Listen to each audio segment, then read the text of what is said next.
결혼 건축가 제2부 결혼의 기초를 튼튼히 하라. 제6장입니다. 결혼의 기초 1번 은혜. 한 집사가 내 앞에 앉아 분노와 절망으로 고개를 흔듭니다. 저는 20년이나 주일학교 교사로 봉사했습니다. 기독교 가정에 대해서도 많이 가르쳤습니다.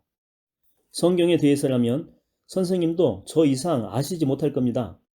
할 수 있는 한 하나님이 원하시는 최선의 남편, 최선의 아버지, 또 최선의 집사, 최선의 사업가가 되려고 모든 노력을 다했고 이것 또한 하나님이 아십니다. 교회나 사업은 다 잘 되어 왔습니다.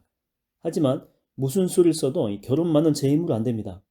너무 지쳤고 너무 비참하고 너무 분합니다. 다 끝낼 생각입니다. 실은 딴 여자를 지금 만나고 있습니다. 잘못인 줄은 알죠. 하지만 죄에 대해서 설교할 생각은 하지 마십시오.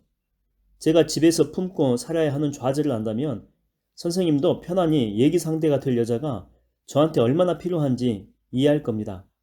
아직은 육체 관계는 갖지 않았지만 제가 그걸 원한다는 걸 하나님도 아십니다. 그 여자는 집사람이랑 정말 다릅니다. 이제 집사람과는 다 틀렸습니다. 오랫동안 백방으로 노력해봤습니다. 결혼한 지 올해로 22년째인데 정말 그동안 한 번도 딴 여자에게 눈길 준 적 없습니다. 주님을 기쁘시게 하고 싶었습니다. 정말입니다. 하지만 이제 부부관계를 원상으로 돌릴 길은 없습니다. 자, 당신이 상담자라면 뭐라고 말하겠습니까? 앞에 말한 이 결혼의 연합의 개념을 말해준다면 모르긴 몰라도 쓴 웃음을 진 얼굴로 넌덜머리가 난다는 듯 고개를 저으며 이렇게 말할지 모릅니다. 좋은 말이긴 합니다만 선생님이나 한번 잘 해보시지요. 우리 결혼에는요 아무런 소용이 없습니다. 다 해봤거든요. 아내가 변화되든 말든 성경적인 남편이 된다는 목표를 계속 밀고 나가야 한다고 거듭 역설을 해도 반응에는 큰 차이가 없을 것입니다. 멋진 부부관계는 기도해야 할 갈망이고 좋은 남편이 되는 것은 책임지고 추구할 목표라고 말해줘도 절망이 적극적 협조로 바뀔 것 같지는 않습니다. 무엇이 문제입니까? 희망을 거부하는 이 남자의 태도에 빠진 것은 무엇입니까?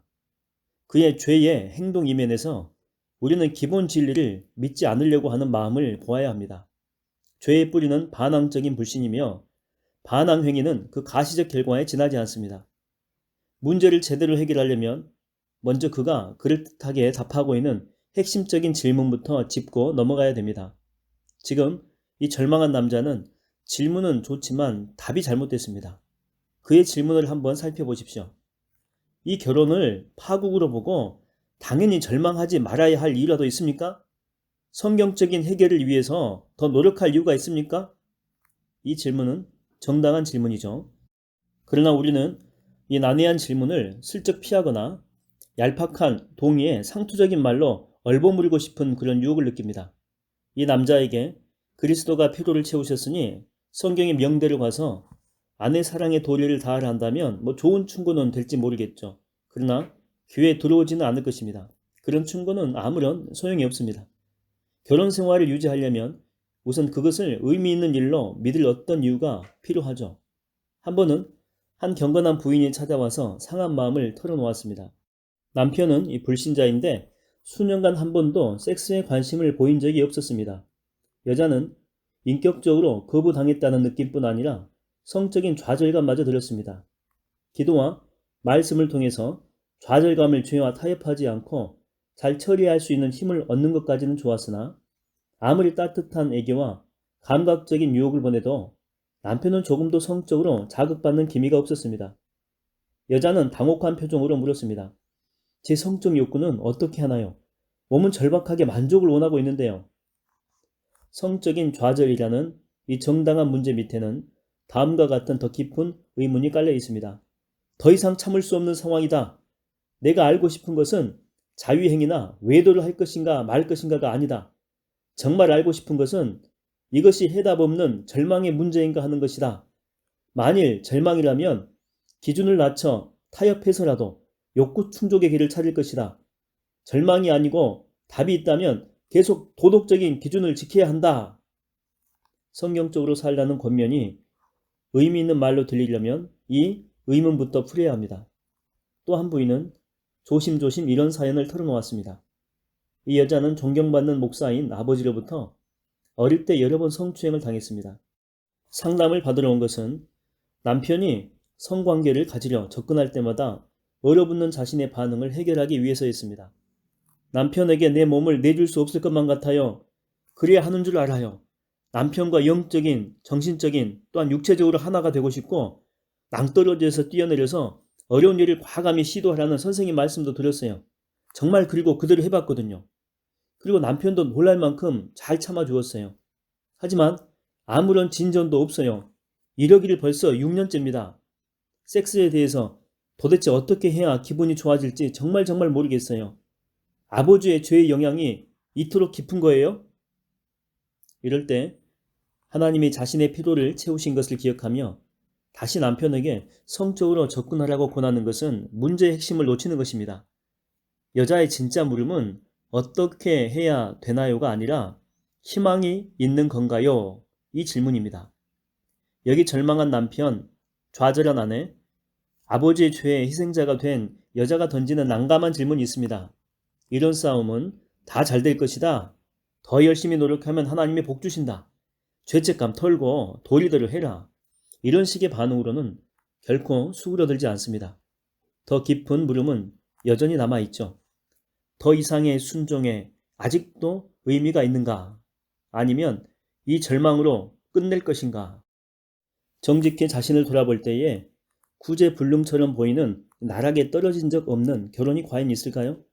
나는 그런 결혼을 보지 못했습니다. 내 교구만 하더라도 부부간의 벽이 너무 높고 두터워서 도저히 뛰어넘거나 무너뜨릴 수 없을 것 같던 순간이 여러 번 있었습니다. 희망을 품기가 참 어렵다는 것을 알았습니다. 연합을 방해하는 장벽이 언젠가는 무너진다고 믿기가 참 쉽지 않았습니다. 이런 절망적인 질문에 부딪힐 때 어떻게 해야 됩니까? 시험에 떨어질 거라고 생각하는 학생에게는 공부 방법에 대한 조언이 아무런 도움이 되지 않습니다. 좋은 날이 올 것을 믿지 않는 한 성경의 교훈을 따르는 삶이 의미 있게 다가올 수가 없습니다. 결혼의 책임이 재미없는 의무가 아니라 멋진 기회로 보이려면 우선 기본 태도가 절망에서 희망으로 바뀌어야 됩니다. 그 변화가 가능하려면 앞에서 나온 난감한 질문에 정확히 답할 수 있어야 됩니다. 죄의 파괴력으로 모든 관계가 뒤틀린 세상에서 우리의 희망의 기초는 하나님밖에 없습니다. 주변 상황이 아무리 잘못돼도 우리에게는 언제나 책임감 있게 살아야 할 이유가 있다는 온전한 확신이 그리스도인들의 삶에 필수적이죠. 그러나 불행히도 많은 부부가 하나님이 한 번도 희망의 기초로 주신 적이 없는 약속을 붙들고 있습니다. 예컨대 자기가 최선을 다하게 되면 하나님이 배우자를 사랑 많은 그리스도인으로 바꾸실 줄로 믿는다라고 하는 거죠. 그러나 우리 삶의 이유는 결코 다 잘 풀릴 것이다. 하나님이 남편을 구하시고 술을 끊게 하실 것이다. 이런 따위의 보장이 있지 않습니다. 그리스도인의 소망은 인간의 변화에 제한되지 않습니다. 그것은 필연적으로 하나님의 은혜에 뿌리를 두고 있죠. 히브리서의 몇몇 구절들을 인용해서 우리 영혼의 닷 되시는 그리스도 안에 확실한 소망에 대해 역설하기는 쉽습니다. 그러나 절망이 만성화되어서 만사가 귀찮은 상태라면 성경 본문을 기도하는 마음으로 잘 택하여 읽으십시오. 놀라운 하나님의 은혜에 뿌리를 둔 소망을 보는 눈이 열릴 것이며 그래서 연합의 건설을 위한 첫 번째 건축용 블록을 제 위치에 쌓을 수 있게 됩니다. 그러나 주님께서 결혼 생활의 변화를 약속하지 않았다는 사실을 잊지 마십시오. 그리스도인의 소망은 배우자의 변화나 건강 회복이나 재정적인 상황 호전에 있지 않습니다. 하나님은 환경을 우리 소원대로 바꾸신다라고 약속하지 않습니다. 기쁘신 뜻 가운데 그런 사건을 우리 삶에 허락하실 것을 약속하실 뿐입니다. 배우자를 내 뜻대로 바꾸기 위해서가 아니라 오직 하나님을 기쁘시게 하려는 뜻으로 인생의 사건을 맞이하는 것이 우리의 책임입니다. 남편이 성경대로 산다고 아내도 그렇게 하리라는 보장은 없습니다. 상대가 이혼을 청하든 음주를 일삼든 날로 잔소리를 늘어놓든 우리는 여전히 인내하며 순종할 이유가 있습니다. 부부가 둘 다 희망의 기초 위에서 성경적인 삶을 위해서 진지하게 노력한다면 최악의 결혼도 분명히 회복될 수가 있습니다. 한쪽만의 노력이든 공동의 노력이든 분명 소망을 가질 이유가 있습니다. 그것은 하나님의 은혜라는 그 진리에 깊이 뿌리박고 있기 때문입니다. 소제목입니다. 하나님의 임재. 마태복음 26장 65절은 아주 특이한 구절이죠. 주님께서 이스라엘 대제사장 앞에서 재판을 받습니다. 대제사장은 그리스도께서 자신이 하나님의 아들인지의 여부를 분명히 밝히게 합니다. 주님께서 그렇다고 시인하시자 대제사장 가야바는 즉시 옷을 찢습니다. 왜 옷을 찢습니까? 그 행위에는 어떤 의미가 있습니까? 성경에는 옷을 찢는 사건이 많이 나옵니다. 하나님이 가나안에서 승리하게 하실 것을 이스라엘 백성들이 믿지 않자 여호수아와 갈렙은 옷을 찢습니다. 민수기 14장 6절입니다. 전쟁에서 돌아올 때 자신을 처음 맞으러 나오는 사람을 번제로 드린다라고 경솔히 서원했던 입단은 정작 처음 나온 자가 자기 다른 것을 보고 옷을 찢죠. 사사기 11장 35절입니다. 바울과 바나바도 루스드라 사람들이 기적을 보고 자신들을 신으로 경배하려고 하자 옷을 찢습니다. 사도행전 14장 11절부터 나와 있습니다. 얼마든지 예가 많지만 이 정도로 충분합니다. 옷을 찢는다라고 하는 것은 슬픔과 비통의 표현 방식이죠. 여호수아와 입다와 바울에게 있어서 이스라엘 백성들의 불신, 자기 딸을 번제로 드려야 하는 비극, 인간의 왜곡된 경배는 모두 옷을 찢게 할 만큼의 중대한 사건이었습니다. 그런데 성경에서는 아무리 비참한 상황에서도 절대 옷을 찢어서는 안 된다는 하나님의 특명을 받은 이들이 있었습니다. 모세율법에 보게 되면 하나님의 제사장은 신성 모독의 현장을 보았을 때만 옷을 찢을 수 있다라고 하는 특별 계명이 있습니다. 하나님은 제사장이 옷을 꿰매는 법을 지시하실 때에 우연히 찢어질 가능성조차 최대한 배제하셨습니다. 예수님의 재판 때 가야바가 옷을 찢을 수 있는 이유는 하나뿐이며 그것은 공경에 대한 개인적인 슬픔이 아닙니다. 여호와께서 아론의 두 아들을 치사 죽게 하시자 모세는 급히 아론에게 이야기합니다. 옷을 찢지 말아서 너희 죽음을 면하고. 자식의 죽음과 같은 비극을 당하여서 옷을 찢는다라고 하는 것은 제사장 아닌 이들한테는 지극히 자연스러운 일이죠. 그러나 하나님의 제사장인 아론한테는 그것이 죄입니다. 왜 그렇습니까? 요시야 왕은 옷을 찢어서 하나님의 마음을 움직여 복을 내리시게 했건만 왜 아론은 그렇게 하면 죽음을 면치 못한다라고 하는 것입니까? 왜 왕이나 다른 지도자는 옷을 찢어도 벌이 없는데 또 오히려 종종 복을 받는 경우가 있죠. 그런데 제사장만은 옷 찢는 것이 왜 금지되어 있습니까? 답은 제사장에게만 주어진 특권에서 찾을 수가 있죠. 구약시대에는 제사장들만 장막 성소에 들어갈 수 있었고 여호와가 임재하시는 지성소에는 대제사장만 1년에 한 번 들어가게 되어 있었습니다. 그 임재 앞에 선다라고 하는 것이 어떤 것인지 아는 자는 대제사장뿐이었죠. 거룩하신 하나님의 공의의 심판을 막고자 속죄소에 희생양의 피를 뿌릴 수 있는 자도 대제사장뿐이었습니다. 오직 그만이 하나님 앞에 서고도 죽음을 면할 수가 있었던 것이죠. 이 특권을 옷을 찢지 말아야 할 책임과 한번 연관시켜 보십시오. 옷을 찢는다라고 하는 것은 재난에 대한 깊은 절망의 문화적인 표현 방식이었음을 기억하십시오. 교훈은 분명합니다. 하나님의 임재 앞에 선 자는 어떤 일도 재난으로 여길 수 없다라고 하는 것입니다. 이 진리는 이렇게 표현할 수도 있죠. 하나님의 임재를 의식하면서 하는 자는 어떤 일을 당해도 절망할 필요가 없습니다. 제사장이 개인적인 슬픔 때문에 옷을 찢을 수 있다면 그것은 곧 인생에는 하나님이 해결할 수 없는 문제가 있다는 명백한 시인과 같은 것이죠. 사실이 아닙니다. 사랑이신 하나님, 영원하신 하나님, 역사의 흐름을 주관하시며 동시에 그 백성의 마음에 거하시는 인격적인 하나님, 그분은 어떤 상황에도 충분한 해답이 됩니다. 그분을 이길 수 있는 것은 없습니다. 그분의 지도력 바깥에 있는 문제라고 하는 것은 존재하지 않습니다. 우리 인생에 그분의 은혜로 충분치 않은 사건이란 존재하지 않죠. 이 하나님께 직접 나아갈 수 있는 자라면 절망할 수가 없다는 것입니다. 절망이란 하나님을 나의 상황에서 영원한 선을 이루기에는 무능한 자로 여기는 것입니다. 신약 성도에게 계시된 가장 놀라운 진리 중의 하나는 그리스도의 몸의 지체인 우리는 모두 제사장이라고 하는 것입니다. 우리는 하나님의 보좌에 담대히 나아갈 수 있는 자들이죠. 하나님이 우리의 문제를 이해하시고 또 고난을 채울하시며 당신의 정하신 뜻과 우리의 복을 위해서 능히 환경 속에서 역사하는 분임을 확신하며 그분께 나아갈 수 있다고 하는 것입니다. 구속받은 성도인 우리는 제사장직의 특권을 누리는 자들이기 때문에 결코 옷을 찢어서는 안 됩니다. 어떤 상황 속에서도 절망할 만큼 힘들거나 어렵다라고 생각해서는 안 됩니다. 인생의 사건이 우리를 넘어지고 주저앉게 할 때 그때가 바로 제사장권을 행사하여 하나님의 은혜의 보좌 앞에 나아갈 때입니다. 선택은 우리에게 달려 있습니다.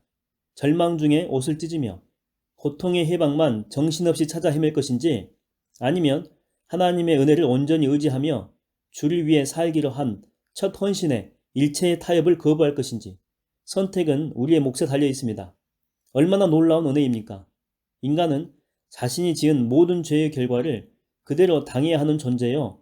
모든 선한 것을 이뤄 마땅한 존재입니다. 그런 우리가 대제사장의 자원을 받아 사는 자가 되었습니다. 그분이 하늘의 재판관 앞에서 우리를 위해서 변호하사 우리는 무죄가 되었습니다. 의롭다함을 얻었을 뿐만 아니고 재판관 자신의 영원한 사랑과 보호를 잊게 된 것입니다. 거룩하신 재판관은 재판 속에서 걸어나와서 우리의 사랑의 아버지가 되셨습니다. 다시 이 장의 첫머리에 나왔던 질문으로 돌아갑시다.